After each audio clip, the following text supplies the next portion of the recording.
ಮುಖ್ಯ ಅತಿಥಿಗಳಿಗೆ ವಂದನೆ ಸಲ್ಲಿಸಿ ಮುಂದಿದ್ದಾಗುತ್ತಿರುವ ನಮ್ಮ ನಾಡಿನ ನವ ಯೋಧರಿಗೆ ಬರೆದುಕೊಂಡಿದ್ದಾರೆ ತಮ್ಮ ಎಲ್ಲ ಮಕ್ಕಳ ಈ ಸಾಧನೆಗೆ ಶುಭಾಶಯದ ಚಪ್ಪಾಳೆಗಳ ಮಹಾಪುರ.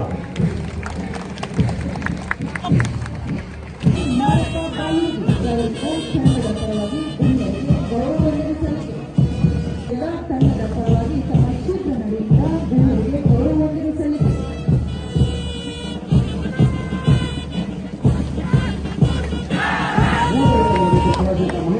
ಮಹೇಶ್